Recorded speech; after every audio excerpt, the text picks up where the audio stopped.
and welcome to the July 15th, 2022 edition of Colorado Inside Out. I'm your guest host, Summer Nettles. Let's dive right in. We're kicking today's show off with some predictions, so be sure to tune in next week and see who was correct. On Monday, Mayor Michael Hancock will deliver his final State of the City address.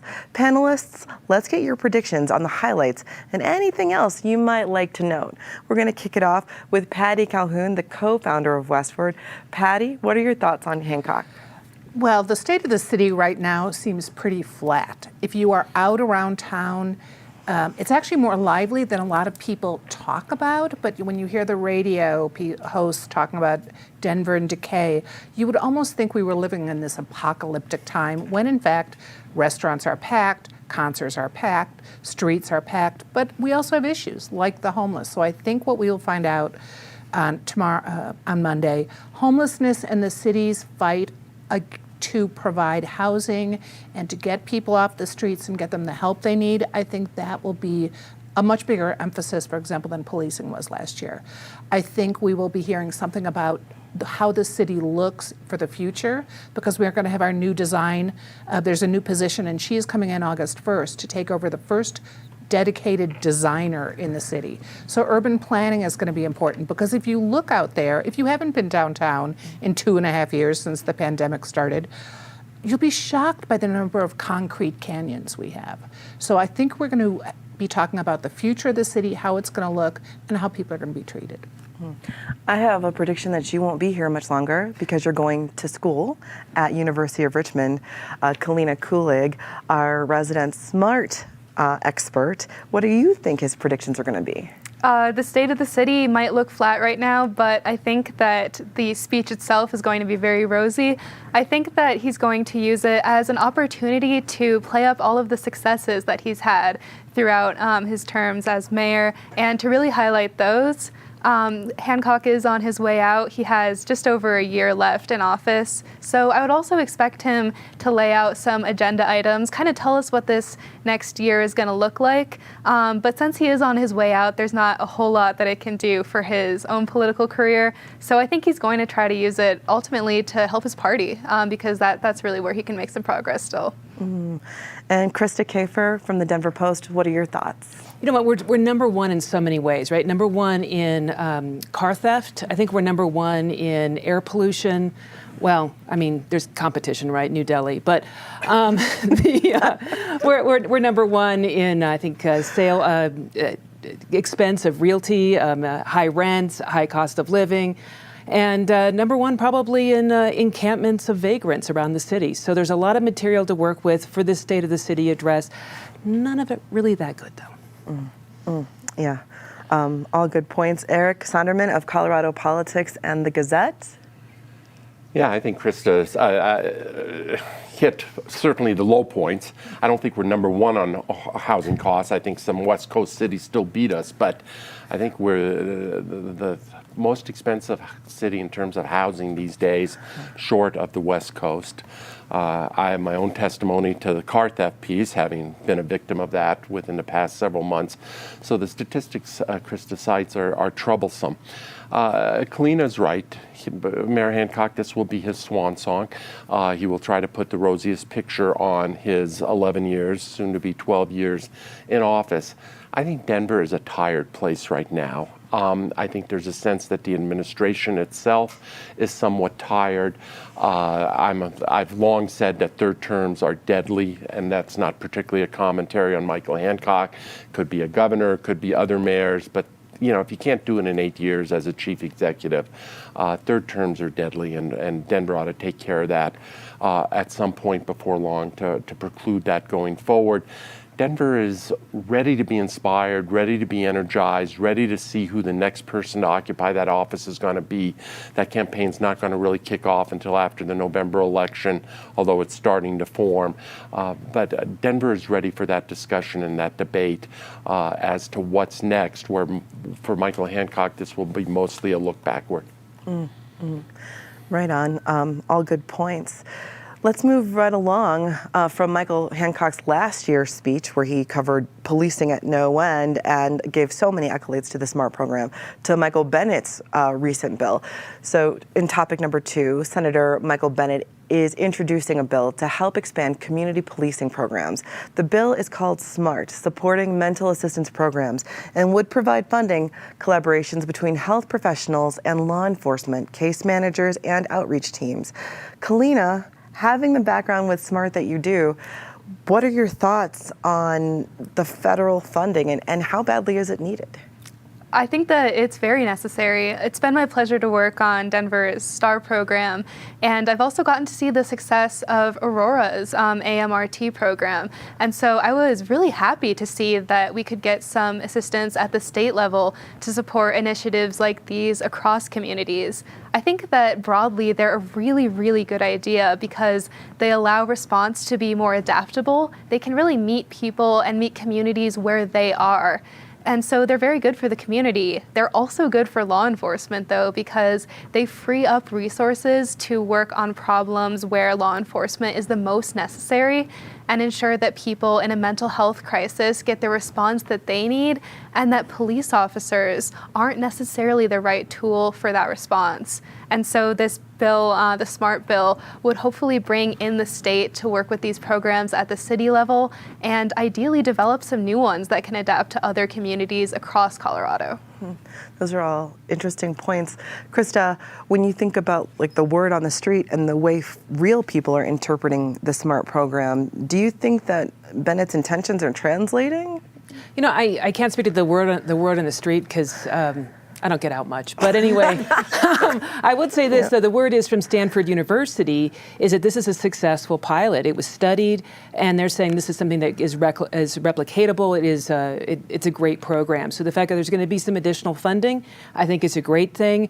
This is allowing mental health professionals to come alongside the police, to help people out of crises, to keep people out of jail, even to save money. So I think it's a great program. That said, I think we need to start questioning what we did 4.5 decades ago in getting rid of institutions and having our people with mental illness living on the street. We can mitigate it in this way, and that's a great thing, but I also think that we need to look more big picture about how we help people who have ongoing mental health issues. Right on.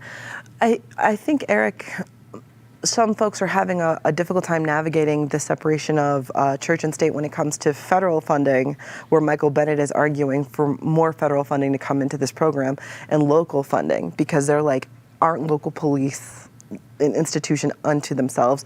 Why is Michael Bennett the one fighting this fight? Can you speak a little bit to that? Well, I think throughout our history, innovative ideas tend to start on a local level and then be picked up more broadly. I think the STAR program, as well as the one in Aurora and others like it, have been innovative ideas. Michael Bennett, as a U.S. Senator, has seized upon that as an idea that might have merit. It's not going to look identical in city after city, but the concept has merit. I largely agree with Kalina. I think even though she's going to disappear to college for a few years, a whole lot of us are going to get used to saying, I agree with Kalina at some point, not too many years down the road. But the real key here is flexibility of the response. And one size does not fit all. Law enforcement certainly has its critical and inescapable place, but that place does not fit with every situation. And whether it's mental health professionals or crisis interventionists or other people, they have their place too. And the intent of this program is to bring all those resources to bear. Yeah, politically, I think some folks are I think some folks are politicizing the issue. Patty, is the STAR program or a SMART program a red or a blue issue? Well, what issue doesn't get politicized these days? So it's not a surprise that that would happen here. But it's almost impossible for you to argue that there aren't better uses of police officers, law enforcement officers, than going and looking at a homeless encampment. When the people in the homeless encampment probably need more help with social services, that you want a police officer to be fairly sensitive, but their job is not to go hold your hand. Their job is to enforce the laws and do it in a fair way. And with the STAR program in Denver, what we've seen is they can go out, they can get people the help they need. Things don't get escalated to a law enforcement type issue. It's a better use of resources. I think everyone agrees we can use resources better. We can use federal resources better. We can use state and local resources better. We might not agree what is better, but I think certainly in this case, putting police officers on the streets enforcing laws is better than having them be social workers. Governor Jared Polis issued another executive order this week, this time regarding marijuana use. The order will require state agencies regulating professional licenses to protect the right of employees to engage in legal marijuana use without workplace consequences. Krista, this is going to change all my camping trips. What are your thoughts on legalized workplace marijuana? You know, if the woman who cuts my hair smokes pot on her own free time, it's nothing to me. That said, when I hear the drill go on at the dentist office, I don't want to smell marijuana. In fact, I don't even really want my dentist, my doctor, the guy that constructed the airplane I'm riding in, I really don't want those guys to be marijuana users, maybe not even in their free time. So I guess I would like for them to make some prudent decisions about where marijuana use may be acceptable, not a big deal, and other cases where, yeah, it is going to infringe on someone's ability to do a job, and that somebody who's using marijuana on a frequent basis, again, do I want it, when I hear the sound of the drill, do I want to, I really want somebody who's all there for me. Eric, what are your thoughts? I could not agree more with Krista. This strikes me as a sort of one-size-fits-all approach, somewhat of a sop to the marijuana industry that doesn't need any sops. It's doing quite well, even though the numbers tend to be off this year. I'm with Krista. I mean, the whole pitch for legalized marijuana in Colorado was to quote-unquote treat marijuana like alcohol. Yet, last I looked, if someone is abusing alcohol, you can use that in a professional licensure process. Just like I don't want my dentist or my doctor or what have you to be drunk on their you-know-what when they are when I'm on the operating table. The same should be true. I don't want them to be stoned either. This strikes me as an overly broad approach. I think it is going to incur some pushback, and I think it deserves pushback. Yeah, traditionally these tests are for the big five: PCP, amphetamines, cocaine, marijuana, and opioids. So do you see this as a slippery slope, Patty? No, and I think I'm sitting across from a pair of Prudy pants. Are you kidding me? So a nurse maybe wants to go relax on the weekend, eats an edible, smokes some pot. She's fine when she goes back on her shift again, but she still, if she has to test, might test positive. I've been talking to some nurses about this, and it's a concern. It's definitely a concern if it's happened in another state and you want to get licensed here in Colorado. I don't think, maybe, who knows, Krista's dentist could be out having 3 martinis at lunch too, and we don't know that. So I would think this is a step that makes sense. It almost went through the legislature. Well, I should say it's been proposed in the legislature a couple times, but it keeps getting shot down, partly for lack of scientific research. But we're not saying that we are going to sit at Colorado Inside Out and smoke dope at the table.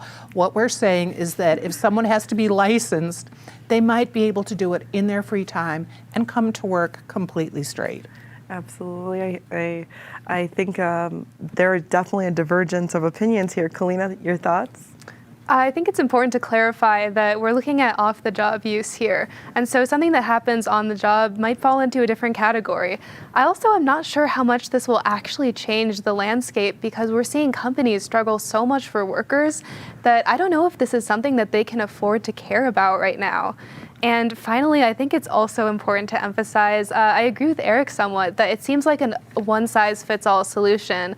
Something that might be more of a compromise could carve out exemptions for the medical use of marijuana.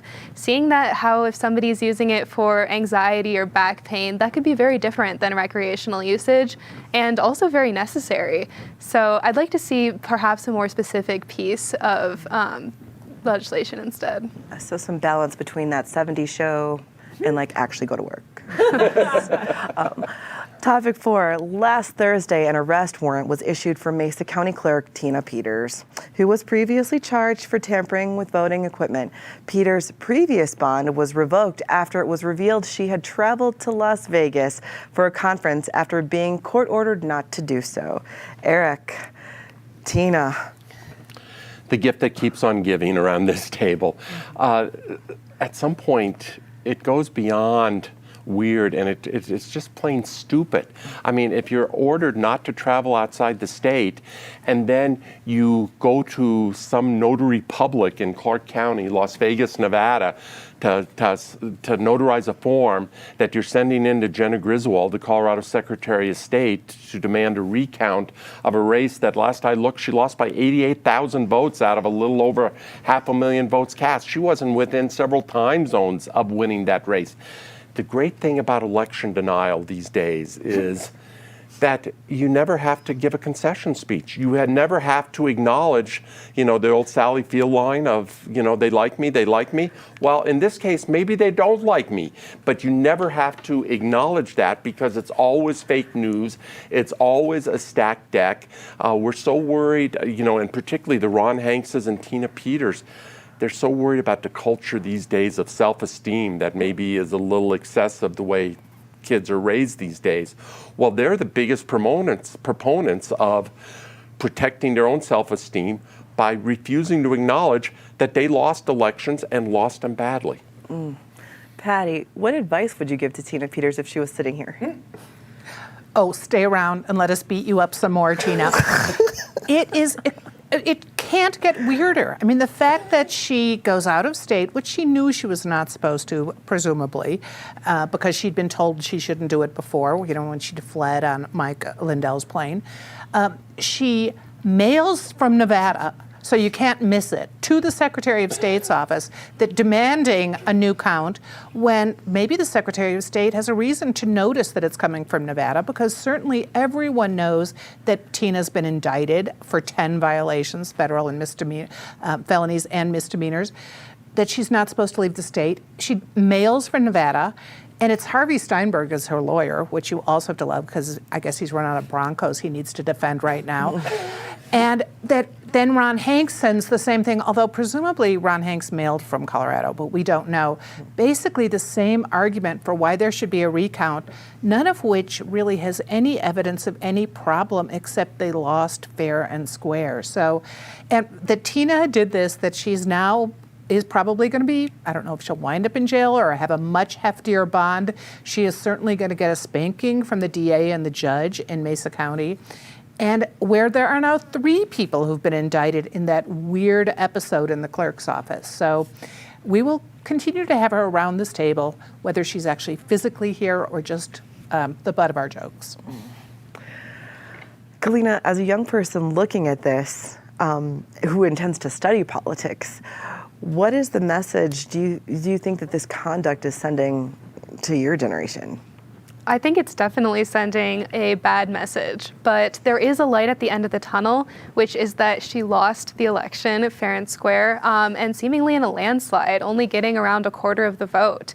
And I think it shows something broader, that this obsessive focus on questioning elections is not popular, and I hope that other candidates will learn from that. I also hope that it's part of a trend among the Republican Party. I mean, we saw in the primaries that centrist Republicans were doing very well, and I hope that that continues to be the case. I hope that the party can move on from 2020 and instead focus on other issues like inflation or even the shortcomings of the Biden administration. Krista, is the amount of attention that Tina and her cohorts are getting, is that detracting from the possibility of moderation in the party, in the Republican Party? I think it's retracting from material that The Onion could produce or the Babylon Bee. I mean, it's sort of displacing satire, right? Which I think is unfortunate as a fan of satire. I do think she needs to start asking herself, how do I look in orange, right? Because that's going to be the new color for her. And can she sell my pillow from a cell? I think these are the sort of new questions for Tina Peters. Right on. Yes, I will be getting on my pillow now. And now, that actually goes right into our disgrace of the week. So, Patty, we'll start with you. What is the disgrace of the week? Well, of course, Tina, but I'm going to go beyond that. I'm going to make it a disgrace of the last 2 decades and play off something that Eric had said, which is Coloradans had voted for term limits. We had the 2-term limit, and then in Denver, we decided to opt out and allow for 3 terms. So we created our own situation that we have right now, where we have a lame duck mayor at the end of his 3rd term. He's got 1 more year to go after 11, and we're seeing that he seems tired, or at least disinterested, and that's one of the reasons the state of this city feels fairly flat.